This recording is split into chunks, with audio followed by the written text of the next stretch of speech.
പുതിയൊരു എപ്പിസോഡിലേക്ക് നിങ്ങൾക്ക് ഏവർക്കും സ്വാഗതം. നമ്മളിന്ന് എത്തി നിൽക്കുന്നത് ചുട്ടിപ്പാറ എന്ന് പറയുന്ന ഒരു സ്ഥലത്താണ്. ഇത് ഏകദേശം കൊട്ടാരക്കരയിൽ നിന്നും 28 കിലോമീറ്റർ അകലെയായി സ്ഥിതി ചെയ്യുന്ന ഒരു പാറയാണ്.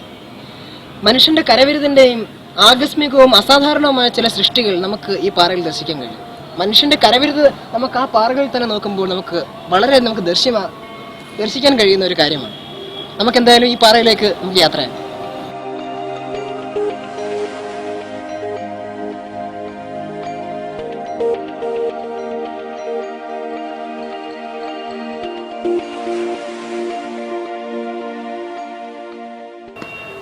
ഇവിടെ നമുക്ക് രണ്ട് വഴികൾ കാണാൻ കഴിയുന്നുണ്ട്. ഒന്ന് മുകളിലോട്ടുള്ളതും ഒന്ന് മറ്റേ താഴേക്കുള്ള വഴിയുമാണ് കാണാൻ കഴിയുന്നത്. എന്റെ സംശയം ശരിയാണെങ്കിൽ പാറയുടെ മുകളിലെത്താൻ ഈ താഴേക്കുള്ള വഴിയിലൂടെ സഞ്ചരിച്ചാൽ ചിലപ്പോൾ നമുക്ക് പാറയുടെ മുകളിലെത്താൻ കഴിയും. നമുക്ക് എന്തായാലും അതേ വഴിയിലേക്ക് യാത്രയാക്കാം.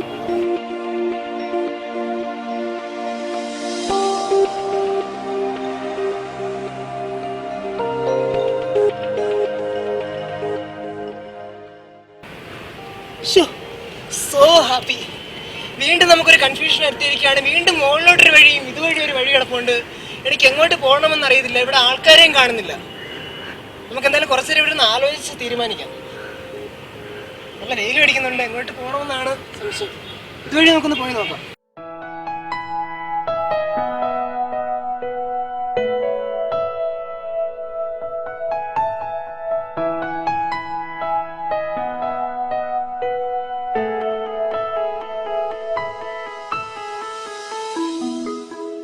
സൃഷ്ടിയുടെയും മനുഷ്യൻ്റെ ആകസ്മികമായിട്ടുള്ള ഒരു നിർമ്മിതിയാണ് നമ്മുടെ ദർശിക്കുന്നത്. അത്രയും ഭയാനകമായിട്ടുള്ളൊരു പാറയാണ് ഇവിടെ നിർമ്മിച്ചിരിക്കുന്നത്.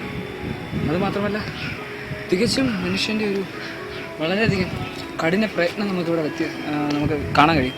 കാരണം ഇത്രയും വലിയൊരു മലയുടെ മുകളിൽ അവരെത്ര പ്രയാസപ്പെട്ടായിരിക്കും ഇത്രയും വലിയൊരു പാറ ഇതിന് മുകളിൽ നിർമ്മിച്ചെടുത്തത് എന്ന് നമ്മൾ ചിന്തിക്കേണ്ടത് തന്നെയാണ്.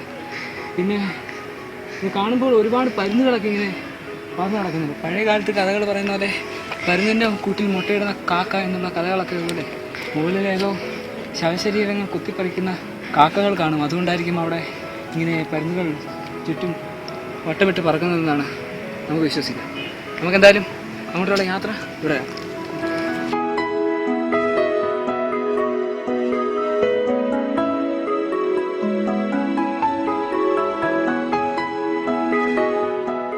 ഒരുപാട് കാൽപ്പാടുകൾ പതിഞ്ഞ പടികൾ എന്നൊക്കെ നമ്മൾ കേട്ടിട്ടുണ്ട്. പക്ഷേ ഇവിടെ കാൽപ്പാടുകളല്ല, ഇവിടെ ഒരുപാട് എഴുതി വെച്ചേക്കുന്ന പടികളാണുള്ളത്. ഇതൊരു പക്ഷേ എന്തെങ്കിലും മന്ത്രമോ മറ്റോ ആയിരിക്കും. പക്ഷേ എല്ലാം ഓരോ പേരുകളാണ്. അപ്പോൾ എൻ്റെ ഊഹം ശരിയാണെങ്കിൽ ഇവരെല്ലാം ചേർന്നായിരിക്കും ഈ പാറ നിർമ്മിച്ചതെന്നാണ് തോന്നുന്നത്.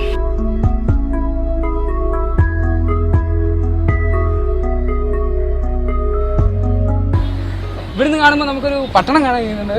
എൻ്റെ സംശയം ശരിയാണെങ്കിൽ ഇത് കൊച്ചിപ്പട്ടണമായിരിക്കും.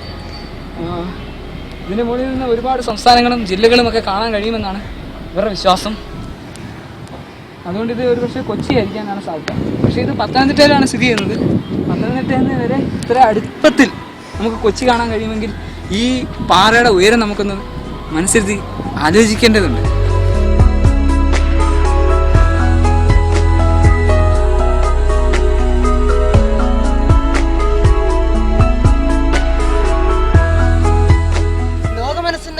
ചിന്തകളിൽ നിന്നും മനസ്സിനെ കുളിരണിയിക്കാൻ വേണ്ടി ദൂരേക്ക് നോക്കുകയാണെങ്കിൽ ഒരു ആമസോൺ നദി കാണാൻ നമുക്ക് കഴിയും. അത് വളഞ്ഞും പളഞ്ഞും പോകുന്നതുകൊണ്ട് ചിലപ്പോൾ എൻ്റെ സംശയം ശരിയാണ്, അത് ഉറപ്പായും ആമസോൺ നദി തന്നെ ആകാനാണ് സാധ്യത. അവിടെ കാണുന്ന ഒരു പാറയുണ്ട്, ചിലപ്പോൾ ചുട്ടിപ്പാറയുടെ ചിലപ്പോൾ എന്തെങ്കിലും ചരിത്ര പ്രാധാന്യമുള്ള ചിലപ്പോൾ അടുത്തൊരു പാറയാകാം അത്.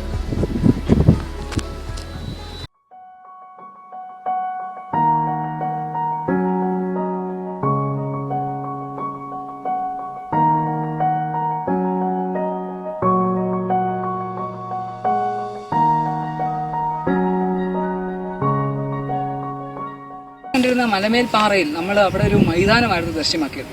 പക്ഷേ ഇവിടെ ഒരു വനമാണ് നമുക്ക് കാണാൻ കഴിയുന്നത്. പുൽമേടുകൾ കൊണ്ടുള്ളൊരു വനം. ഇവിടെ ഒരുപക്ഷെ സസ്യജല ജന്തുക്കളെല്ലാം കാണാൻ കഴിയുന്ന സാധ്യതയുണ്ട്. നമുക്കെന്തായാലും ഈ വനം കണ്ട് തീർക്കാനുള്ള സമയമില്ല. നമുക്ക് അടുത്ത മലയുടെ മുകളിലേക്ക് നമുക്ക് വീണ്ടും യാത്രയാകാം. വരും.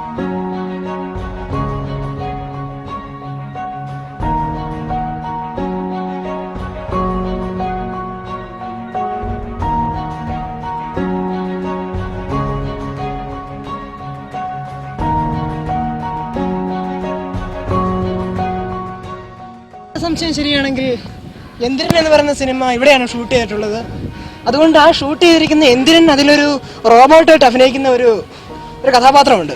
ചിലപ്പോൾ ആ കഥാപാത്രത്തിൻ്റെ പേര് കണ്ടിട്ടാകാം ചുട്ടി എന്ന് ഇതിനെ വിളിക്കുന്നത്. ചിലപ്പോൾ അതുകൊണ്ടായിരിക്കും ചുട്ടിപ്പാറ എന്ന് പറയുന്ന പേര് വന്നത്.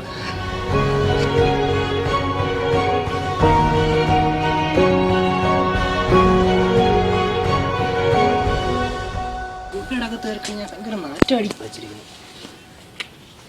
ഇവിടെ ചിലപ്പോൾ ഇതുവഴി നമ്മൾ ഇന്നലെ മലമേപ്പാറയിൽ കണ്ടതിനുള്ള തുരങ്കം നമുക്ക് ഇവിടെയും കാണാൻ കഴിയും. ചിലപ്പോൾ ഇതുവഴിയായിരിക്കും കല്ലട ആറ്റിലേക്ക് പോകാനുള്ള നേർവഴി ഈ ഗുഹയിലൂടെ നമുക്ക് കാണാൻ കഴിയും.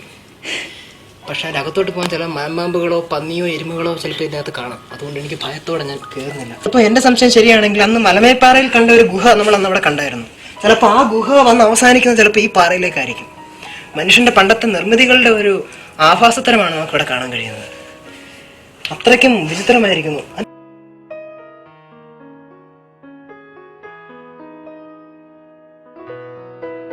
അവിടെ ചെന്നിട്ട് അവസാനിക്കുകയാണ്. ഒരുപക്ഷെ അതുവഴി എന്തെങ്കിലും രഹസ്യ അറകളോ മറ്റോ കാണും മലമേൽ പാറയിലേക്ക് പോകാനുള്ളത്. പഴയ മനുഷ്യന്റെ നിർമ്മിതികളും പഴയ മനുഷ്യന്റെ ലോക്കുകളും ഒന്നും നമുക്കൊന്നും പെട്ടെന്നൊന്നും പിടിച്ചെടുക്കാൻ കഴിയില്ല. അത്രമാത്രം ബുദ്ധിപരമായിട്ടും ശാസ്ത്രീയമായിട്ടും നിർമ്മിക്കുന്നതാണ്. പ്രത്യേകിച്ച് ഈ കാലത്ത് ശാസ്ത്രം ആ വലിയ ശാസ്ത്രത്തിന് മുമ്പിൽ തോറ്റുപോവുകയാണ് ചെയ്യുന്നത്. ഇവിടെ ഒരുപാട് ജലത്തിന്റെ ഡെവലപ്മെന്റ് നമുക്ക് കാണാൻ കഴിയും. കാരണം നമുക്ക് അവിടെ എല്ലാം ജലം ഇങ്ങനെ ഒഴുകി കിടക്കുകയാണ്. ഒരുപക്ഷെ ഈ കട്ടിലായിരിക്കും പണ്ടത്തെ ആൾക്കാർ പറയുന്ന സപ്രമഞ്ചക്കട്ടിൽ. പക്ഷെ എന്തുകൊണ്ടാണ് അങ്ങനെ വിളിക്കുന്നതെന്ന് എനിക്ക് മനസ്സിലാവുന്നില്ല. എന്തെങ്കിലും പാരമ്പര്യമോ വല്ല പുരാതനമായിട്ടുള്ള കഥകളോ അതിന്റെ പിന്നിൽ കാണും. അതുകൊണ്ടായിരിക്കും സപ്രമഞ്ചിൽ കട്ടിൽ എന്ന് പറയുന്നത്.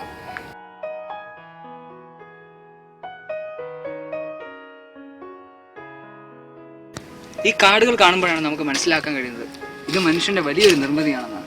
കാരണം പാറ മാത്രമായിരുന്നെങ്കിൽ നമുക്ക് വിശ്വസിക്കാമായിരുന്നു പാറ ഇവിടെ പ്രകൃതിദത്തമായിട്ടും ഉണ്ടായതാണെന്ന്. പക്ഷേ ഈ കാടുകൾ കാണുമ്പോൾ മനസ്സിലാക്കാൻ കഴിയും ഈ പാറ പഴയ കാലത്തെ മനുഷ്യർ ഇതിൻ്റെ മുകളിൽ സ്ഥാപിച്ചെടുത്തതാണ്. അവരുടെ പാരമ്പര്യത നിലനിർത്താനും പാശ്ചാത്യ സംസ്കാരം അവർക്കിവിടെ പുലർത്തിയെടുക്കാനുമാണ് അവർ ഇത്രയും വലിയൊരു പാറ ഇതിൻ്റെ മുകളിൽ നിർമ്മിച്ചതെന്ന് നമുക്ക് മനസ്സിലാക്കാൻ കഴിയും. ഈ നാട്ടുകാരുടെ ഒരു ഒത്തൊരുമയില്ലായ്മയാണ്, അതായത് ഏകാന്തതയാണ് നമുക്കിവിടെ ദൃശ്യമാക്കാൻ കഴിയുന്നത്. കാരണം എല്ലാവരും കൂടെ ചേർന്നാലേ ഇത്രയും വലിയൊരു പാറ ഇതിന് മുമ്പിൽ നിർമ്മിച്ചെടുക്കാൻ കഴിയും. എൻ്റെ ഊഹം ശരിയാണെങ്കിൽ പഴയ കാലങ്ങളിൽ ഉപയോഗിച്ച കുമ്മായം, സിമെൻറ്റ്, കൽക്കരി തുടങ്ങിയ എല്ലാ വസ്തുക്കൾ കൊണ്ടായിരിക്കും അവർ ഈ പാറ നിർമ്മിച്ചെടുത്തതെന്നാണ് മനസ്സിലാക്കുന്നത്. കൽക്കരി ആയിരിക്കും ഒരുപക്ഷെ ഇതിൻ്റെ കറുത്ത നിറത്തിന് കാരണമാകുന്നതും എന്ന് മനസ്സിലാക്കാം. കുമ്മായം മാത്രമായിരുന്നെങ്കിൽ ഒരുപക്ഷെ ഈ നാട്ടിലെ എല്ലാ പാറകളും വെള്ള കളറിൽ തന്നെ. മലമൂത്ര വിസർജനത്തിന് വേണ്ടിയിട്ടുള്ള ചില സ്ഥാപനങ്ങൾ നമുക്ക് എൻ്റെ മുകളിൽ കാണാൻ കഴിയും. കഷ്ടപ്പെട്ടിട്ടായിരിക്കും ഇവിടുത്തെ പാതിയ മനുഷ്യന്മാർ ഇതെല്ലാം സ്ഥാപിച്ചെടുക്കാൻ നമ്മൾ ഇതൊന്ന് മനസ്സിലാക്കാൻ കഴിയും. അവരുടെ ചോര വീണ്ടൊക്കെ ആയിരിക്കും ചിലപ്പോൾ അവർ ഈ പാറൊക്കെ കെട്ടിപ്പടുക്കാൻ വേണ്ടി അവർ എത്രത്തോളം വർഷങ്ങൾ ഇവിടെ ചെലവഴിച്ചിട്ടുണ്ടായിരിക്കും. അവരെക്കുറിച്ചൊക്കെ ഓർക്കുമ്പോൾ നമുക്ക് ഇന്നും കണ്ണീര് അല്ലെങ്കിൽ മനസ്സിൽ അത്രത്തോളം വേദനകൾ നമുക്ക് ദൃശ്യമാക്കാൻ കഴിയും. ഈ പാറകളൊക്കെ എന്ത്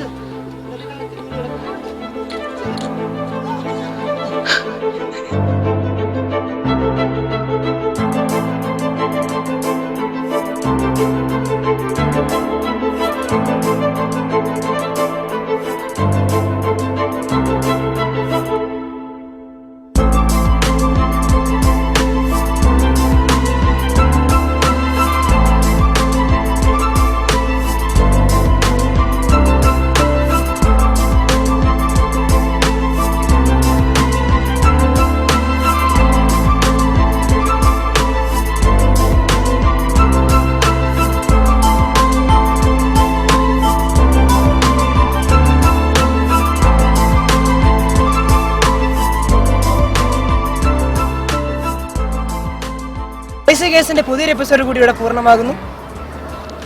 വീണ്ടും നമ്മൾ കണ്ടുമുട്ടുന്നവരെ സുഖനിദ്ര, ശുഭനിദ്ര. Good night.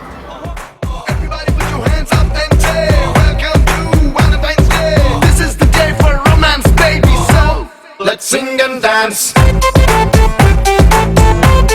It's sing and dance.